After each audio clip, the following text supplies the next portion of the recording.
Aujourd'hui, nous retrouvons Catherine Bocquet, rédactrice en chef de ImoWeek, en compagnie de Frank Zorn, président de Deskeo, société née en 2016 et devenue aujourd'hui l'un des acteurs majeurs de ce que l'on appelle le bureau flexible. Les grands entretiens, un podcast ImoWeek. Deskeo développe le concept de bureau prêt à travailler.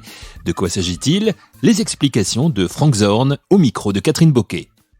En fait, c'est une offre qui se différencie en fait par rapport l'offre traditionnelle qu'on a sur le marché depuis des dizaines d'années et l'offre de coworking. Donc, le traditionnel, c'est ce qu'on connaît, un propriétaire propose des locaux, essentiellement, c'est un actif qui est nu avec un bail et la société, l'utilisateur, va se charger d'aménager, opérer le bureau au quotidien. Ça a certains avantages et aussi des contraintes. Souvent, les contraintes qui sont le plus, c'est en fait un engagement dans la durée, c'est beaucoup d'investissement et c'est aussi un challenge de gérer en fait tout l'aménagement et l'opérationnel au quotidien. Et de l'autre côté, depuis une dizaine d'années, donc il y a l'offre de coworking qui est arrivée sur le marché, qui apporte justement beaucoup de flexibilité et aussi beaucoup de services et qui s'adresse en particulier à des petites sociétés. Donc il fonctionne très bien pour une société de 0 à 10, 15 employés, où les besoins en termes d'aménagement, en termes de différenciation, en termes de design, sont encore assez standards et où on peut aller chez un coworker et on bénéficie de tout l'aménagement, tous les services qui sont déjà en place. Et donc, nous avons trouvé une niche, on va dire, ou une part de marché, des sociétés intermédiaires, donc à partir de 10, 15 employés, et jusqu'à quelques centaines, qui ont des besoins un peu différents par rapport à l'offre traditionnelle et aussi le coworking. Donc, à partir de 15 salariés, en fait, les sociétés, ils commencent à travailler de manière un peu plus spécialisée. Donc, on peut avoir dans une société, par exemple, quelques développeurs ou des journalistes, et on peut avoir des commerciaux. Ils ne travaillent pas de la même manière. Et donc, on ne peut pas forcément les mettre dans une comme ce qu'on voit souvent dans les cellules coworking, des petits bureaux avec beaucoup de densification. Il y a aussi une dimension de culture qui se développe au sein des sociétés qui sont un peu plus grands, qui veulent être dans leurs propres locaux, qui veulent afficher, développer leurs valeurs et leur culture. Et donc, les besoins changent un peu. Et donc, nous avons créé une offre qui prend ça en compte. Donc, qui propose des locaux, souvent c'est un plateau de bureau ou un immeuble, pour un utilisateur, aménagé selon les besoins de l'utilisateur en termes de workspace planning, donc la configuration des salles de réunion, des places de travail, mais aussi en termes de design. Donc, nos locaux ressemblent aux marques, aux valeurs des sociétés qu'ils ont dans nos locaux. Et donc, la marque Deskeo, pour la plupart du temps, pas visible, donc on travaille en marque blanche. Et en même temps, donc on propose plus de flexibilité que l'offre traditionnelle. Donc, on n'est pas contrainte par la temporalité du bail 369. Et on gère aussi tout l'intérieur des bureaux. Donc, le Wi-Fi, l'Internet, la machine à café, tous la fontaine d'eau, etc. Donc, c'est une offre intermédiaire entre l'offre traditionnelle, le coworking qui s'adresse à des sociétés entre 10-15 salariés et quelques centaines de salariés. C'est un espace privatif au sein d'un espace plus vaste dans lequel il y a d'autres sociétés, avec des locaux aménagés à l'image de la société qui va s'installer, c'est ça ? Exactement. Et ça peut être, c'est pas forcément au sein d'un grand espace où il y a d'autres sociétés. Parfois, ça peut être qu'un étage. D'accord. Comme on a des sociétés qui ont plusieurs étages, comme on a des sociétés qui occupent tout un immeuble. Alors justement, il y a combien d'implantations de ce type ? On va prendre Paris déjà. Nous sommes présents aujourd'hui à Paris, essentiellement, et aussi à Lyon. Dans l'ensemble, nous avons 55 adresses à peu près, 75 000 mètres carrés. Et donc, ça fait peut-être une centaine, 120 plateaux de bureaux au total. Quelques-uns de vos clients, on peut en citer quelques-uns ? Bien sûr. Donc, beaucoup de sociétés de la French Tech, des startups, qui ont besoin besoin de beaucoup de flexibilité parce qu'ils ont une croissance souvent assez importante et peu de visibilité sur leur business. Et donc, on peut nommer par exemple des sociétés comme Frischti, comme AB Tasty, Botify, Préligence, donc Jelly Smack. Donc, on a plusieurs aussi des fameux licornes françaises dans nos locaux. Et on a aussi des boîtes internationaux de même écosystème technologique. Donc, on a le headquarter de TikTok, ByteDance, le headquarter de Spotify. Chez nous, comme nous avons des sociétés d'investissement, dans des fonds d'investissement qui sont souvent un peu plus petits, avec des besoins un peu différents. Nous pouvons avoir également des filiales de grandes sociétés françaises, EDF ou AXA. Plus traditionnelles, plus classiques en fait, qui viennent... Donc, on travaille plus ou moins avec tout type de société, à part quelques secteurs où, en fait, on va dire, la manière de travailler est encore assez différente par rapport aux nouveaux standards. Donc, je pense aux avocats, par exemple, où, voilà, c'est une manière, ils ont souvent une manière de travailler qui est assez particulière, cloisonnée, confidentielle et standardisée aussi, ouais. Le bureau prêt à travailler, un nouveau concept donc développé par la société Deskeo. Mais en matière financière, Catherine Boquet a voulu savoir auprès de Frank Zorn quel était, pour une entreprise, le surcoût si elle fait le choix d'aller dans ce type d'espace. Moi, je pense qu'il n'y en a pas. Et c'est ce qu'on propose et on essaye d'expliquer à nos clients et aussi aux propriétaires. Dans la réalité, quand on regarde les coûts d'un bail, il y a en fait les coûts qui sont évidents quand on ouvre le prospectus d'un broker ou d'un propriétaire, c'est le loyer par mètre carré. On va dire à Paris, c'est 600 € le mètre. Hein? Après, donc ce qu'on voit pas souvent, mais qui est quand même essentiel, il y a une fiscalité, il y a des charges d'immeuble entre 80 et 100 € par mètre carré, généralement. Et après, il y a tout un ensemble de coûts, en fait, qu'ils ont un peu cachés, parce qu'on ne les voit pas au début, mais ils arrivent. Par exemple? C'est, par exemple, l'aménagement, parce que quand on récupère des locaux, souvent, ils ne sont pas aménagés. Donc, il faut bien des chaises, des tables, il faut de l'Internet. Et donc, ça, généralement, ça peut varier entre peut-être 300, 400 € le mètre, et ça peut aller jusqu'à quelques milliers par mètre carré. Et donc, ça, c'est une des dépenses qui peuvent être un peu cachées ou sous-estimées. Ensuite, on a aussi des coûts opérationnels. Donc, justement, il faut payer l'électricité, il faut bien payer le ménage, on va consommer du café, etc. Donc, tous ces coûts-là sont souvent sous-estimés. Et quand on les additionne et une société prend tous ces coûts en charge, en fait, on se rend compte que les 600 € qu'on voit dans la brochure du broker, ils reviennent à 1200 € par mètre carré en réalité. Et donc, nous, notre offre se positionne légèrement en dessous de ce montant-là. Donc, en gros, on dit, quand on prend tous les coûts en compte, on est légèrement moins cher qu'un bail traditionnel où une société fait tout soi-même. Et légèrement, c'est en pourcentage, c'est, je dirais, entre 10 et 20%. Ça dépend aussi un peu de la durée. Effectivement, quand une société reste pendant 9 ans, tout l'investissement qui était fait au début est amortisé sur des durées très longues. Après, une société qui veut rester juste 2 ans, par exemple, tout l'aménagement qu'on a investi au début, quelques centaines d'euros par mètre carré, sont amortis sur une durée très courte. Et donc, le coût effectif augmente. Donc, c'est là où l'ensemble des coûts qui surtout géré par quelqu'un comme notre société, comme Deskeo, qui est un connaisseur ou qui fait ça comme profession, est souvent mieux géré et donc plus efficace. Il ne faut pas oublier, nous avons aménagé plus de 100 000 mètres carrés jusqu'à date.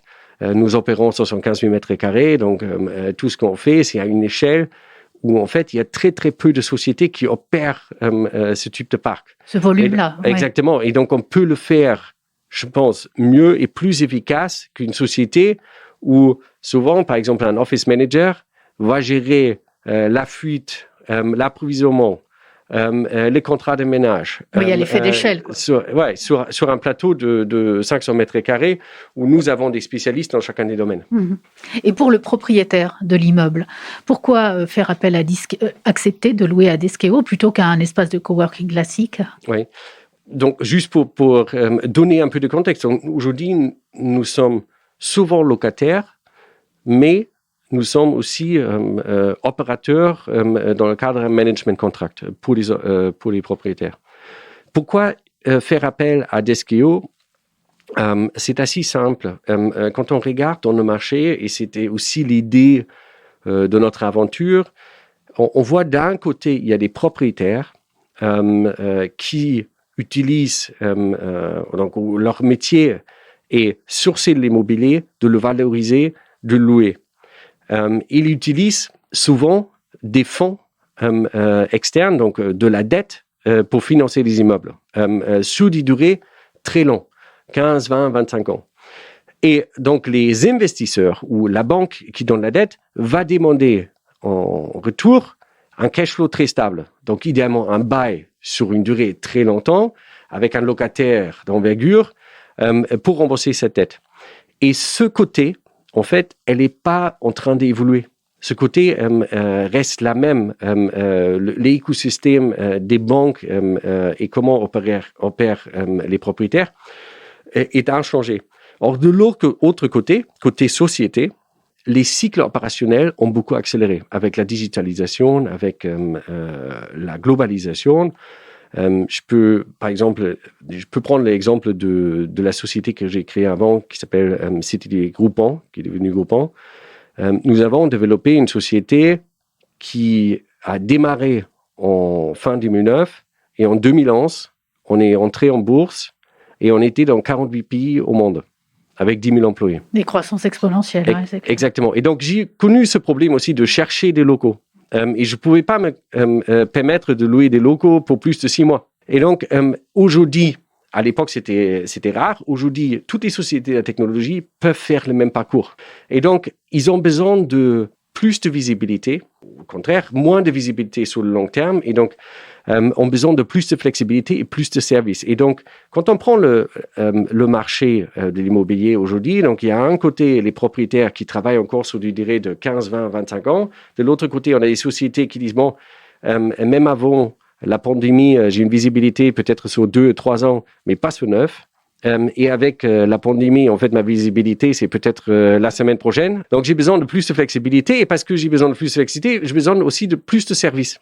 Et donc, il y a un opérateur qui est nécessaire entre le propriétaire et les utilisateurs, donc qui fait en sorte que les deux peuvent se rencontrer. Et donc, pour revenir à votre question, donc Deskeo est cet opérateur donc, qui a vocation de rester dans les locaux.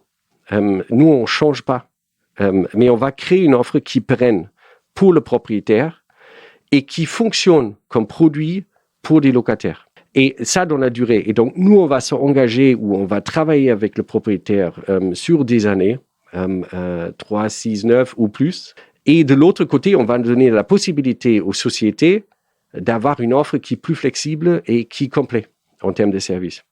Et donc, l'intérêt de travailler avec nous, c'est que si le propriétaire a le choix de souscrire avec une société lambda qui peut-être au bout de 2 ans va changer son business, trajectoire, qui va appeler le propriétaire et dire, bon, j'ai besoin de plus d'espace, moins d'espace, mais en tout cas, les locaux ne me conviennent plus, ce n'est pas notre cas. Oui, il y a une pérennité dans le... Voilà, nous, on va rester, on va produire une rentabilité qui est souvent aussi meilleure pour le propriétaire, et on donne de l'autre côté aux sociétés utilisatrices la possibilité de bouger, d'avoir plus de flexibilité.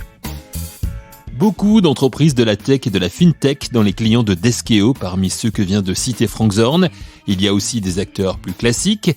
Catherine Bocquet a souhaité savoir auprès de Frank Zorn si la demande était croissante pour ce type de bureau prêt à travailler proposé par Deskeo. Absolument. Cette évolution de flexibilité qui est nécessaire côté entreprise, en fait, elle touche presque toutes les sociétés. Parce que la technologie, en fait, elle était réservée à certaines industries. Or, aujourd'hui, en fait, la technologie est partout. Et même des industries où on pensait qu'en fait, ils vont pas changer. On peut regarder le pétrole, l'automobile. Aujourd'hui, en fait, il y a des technologies qui font bouger tous les marchés. Et toutes les entreprises doivent s'adapter beaucoup plus rapidement. Et donc, ce qu'on voit, c'est une tendance où le marché de coworking et de flex office, si on devait réunir les deux, c'est assez petit. À l'échelle de l'Île-de-France, par exemple, où on a plus que 50 millions de mètres carrés, en fait, les coworkers et nous-mêmes consommons assez peu d'espace. Et le grand du marché est encore dans l'offre traditionnelle et classique.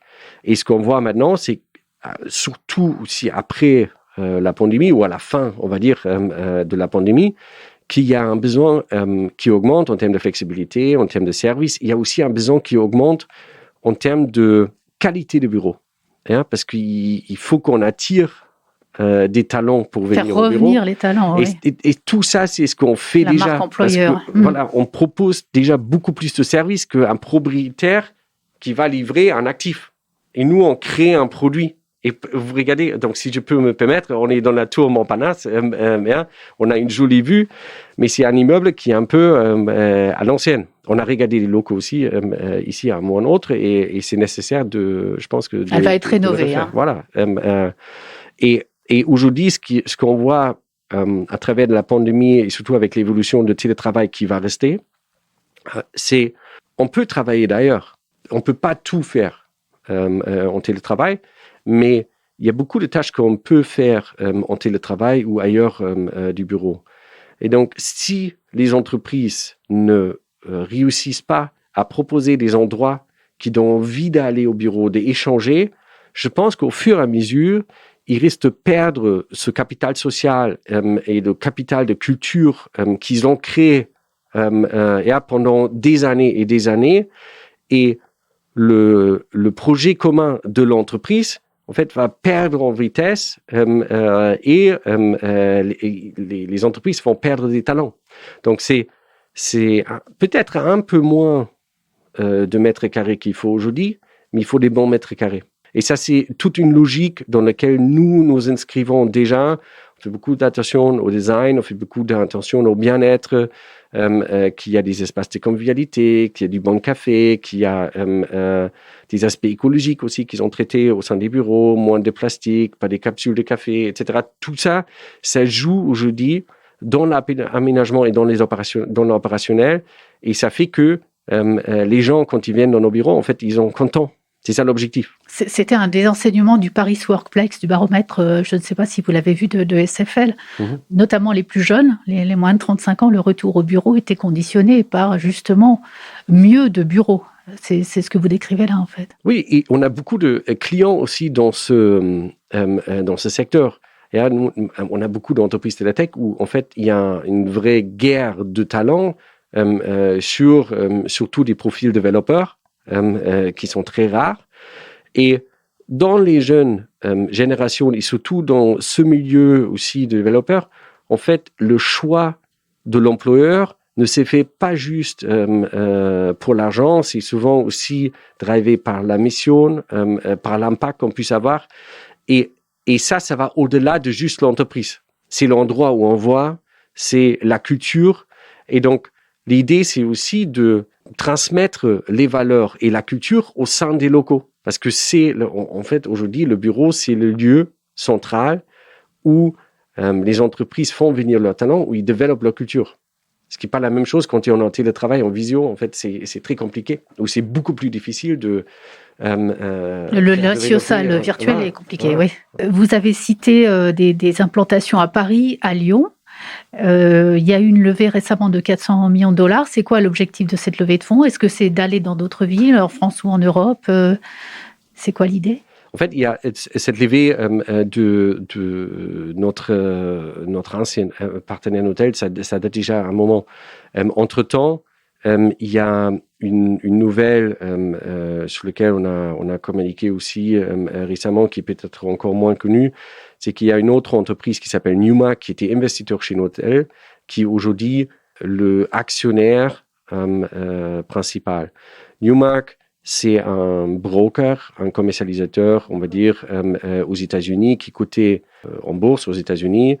Il y a 2 autres sociétés encore derrière qui appartiennent, on va dire, à la même famille. C'est BGC Partners, qui est une broker de finances, et Cantor Fitzgerald, qui est une banque, carrément, aux États-Unis. Donc, c'est un ensemble qui vaut plus de 12 milliards de dollars. Donc, c'est assez conséquent, assez grand. Et donc, pour nous, ce que ça veut dire, c'est qu'on a un partenaire derrière nous qui est très solide. Donc ça aussi, c'est un argument très important pour les propriétaires avec lesquels on travaille. C'est aussi un argument pour des entreprises, surtout corporate, avec qui on travaille, parce qu'ils cherchent à avoir des partenaires de confiance. Et la solidité financière est un argument important. Donc c'est ça qui a changé. Newmark a envie de se développer en Europe. Ils sont présents qu'aux États-Unis aujourd'hui. Et donc, ils croient aussi dans notre modèle, il y a de flexibilisation de services dans le secteur des bureaux. Et donc, ils ont acheté un hôtel, ils ont investi aussi dans Deskeo, avec un objectif de développer nos surfaces, nos services à l'échelle de la France, mais aussi en Europe et aux États-Unis. Et donc, dans ce sens-là, nous avons déjà signé plusieurs nouvelles actifs les dernières semaines. Un immeuble de 4 000 m² dans le 9e arrondissement. On vient de signer un autre dans l'Est parisien. Donc, on va continuer à développer... C'est Paris intramuros à chaque fois. Pour l'instant, oui. On va développer donc des surfaces avec notre offre classique. Et on s'est rendu compte aussi, à travers nos opérations, qu'il y a pas mal de clients qui nous appellent, qui disent « J'ai mes locaux, mais j'aime bien ce que vous faites en termes d'aménagement. J'aime bien aussi incorporer des nouveaux modes de travail, toute la flexibilisation liée au télétravail. Donc, est-ce que vous ne pouvez pas faire juste une mission d'aménagement ?» Donc, on a commencé à proposer ce service séparément, à la fois aux utilisateurs, donc aux entreprises, et on a fait quelques projets déjà, comme aussi aux propriétaires qui parfois souhaitent réaménager un bureau ou restructurer un immeuble, et donc qui font appel à notre savoir-faire parce qu'on est un peu en avant et on crée des produits un peu de nouvelle génération dans ce secteur de bureau. Et donc ça c'est une des axes, et on commence aussi à gérer des services, donc services opérationnels de bureau et de hospitality pour le compte des propriétaires et des sociétés. Donc les propriétaires, pareil, ils ont vu à travers la crise que eux aussi ont un rôle à jouer, à proposer au sein de leurs immeubles plus de services de hospitalité, par exemple un barista, par exemple des conciergeries, par exemple des moyens de mobilité, transport, mobilité douce. Nous avons une grande expérience dans tous ces sujets-là. Les propriétaires, souvent, n'ont pas forcément envie de gérer des aspects opérationnels. Et donc, on travaille avec des propriétaires en gérant, on devient en quelque sorte le partenaire opérationnel des propriétaires pour gérer tous ces aspects de hospitality et de service. On a aussi un business de location de salles de réunion, pas le plus grand, mais qui est complémentaire par rapport à ce qu'on fait et qui sert pour les propriétaires à générer une rentabilité et mieux utiliser les salles de réunion qu'ils ont mis à disposition au sein des immeubles. Donc, en gros, pour résumer, on a 3 axes. On continue à développer notre offre packagée, on va dire. On propose désormais une offre d'aménagement aux propriétaires et sociétés, et on développe une partie service et hospitality pour les propriétaires et pour les sociétés. Ah, vous avez dit, votre Newmark a de grandes ambitions pour l'Europe. Elles sont chiffrées, ces ambitions? Il n'y a pas un plan qui était communiqué avec des chiffres précis, mais je pense qu'on peut dire que donc, c'est une société qui vaut plusieurs milliards de dollars, qui fait plusieurs milliards de dollars de chiffre d'affaires, donc qui est assez important aux États-Unis. Et donc, quand ils viennent en Europe, c'est pas pour jouer aux billes. Voilà. Donc, c'est pour prendre une place importante dans le marché européen. Merci à Frank Zorn, président de Deskeo, pour cette présentation détaillée du concept de bureau prêt à travailler et pour son analyse du marché de l'immobilier de bureau au micro de Catherine Bocquet, rédactrice en chef de Imo Week. Merci à vous d'avoir écouté cette émission et rendez-vous très vite pour un nouvel épisode de Les grands entretiens, un podcast Imo Week.